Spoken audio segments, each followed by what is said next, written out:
Today we are going to learn about quotations. When you write someone's exact words, you are writing a direct quotation. The speaker's words are set. The speaker's words are set apart from the rest of the sentence with quotation marks. Begin the first word of the quotation with a capital letter. You usually place end punctuation inside the quotation marks.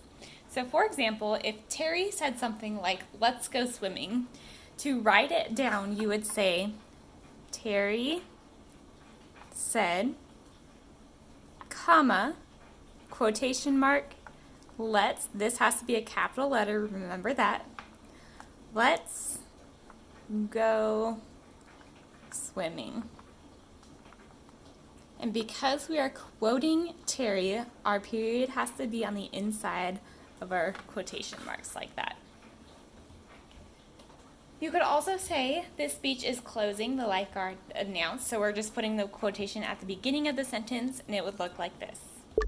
So this speech is closing. You'll notice that just starting the sentence here, we have our quotation marks. This speech is closing. We want to put a comma here because we're not done with our sentence. We might be done with what we quoted right here, what the lifeguard quoted, but we are not done with our finish, so we just put a comma instead of a period.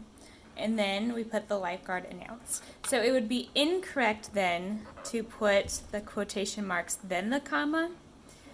It's grammatically correct to put the comma first or any punctuation first and then your quotation marks.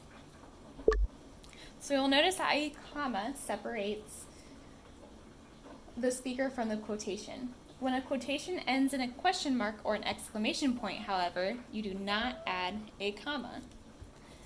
So if we have the sentence, what time will the beach open? I asked. Because we're using a question mark right here, we are not going to use a comma, but we're actually going to put the question mark there.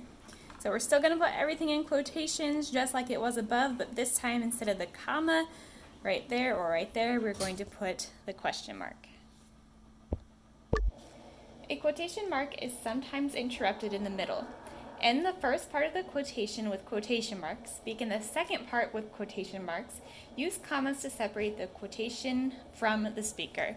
So for example, it will look something like this.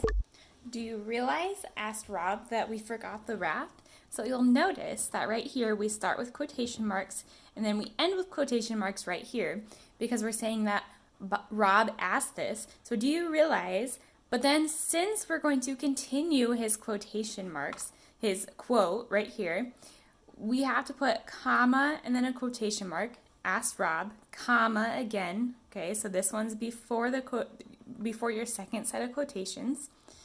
And then we have to use quotation marks again. This time we do not capitalize the T because we are continuing his quote from there to there.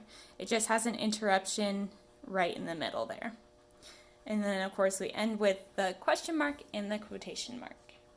However, if the second part of the interrupted quotation begins a new sentence, start it with a capital letter. Use a period after the speaker. So it'll look like this. It's too late now, comma, I said. So this right here is one sentence. So I stopped my sentence there, and that's what I'm quoting. So I put a comma here, remember, and then I'll put the quotation marks, and then I said, period. We'll have to come back later. So this will be capital because it's a different sentence than this. If it were a continuation of the sentence, then it would be lowercase, and this would have to be a comma.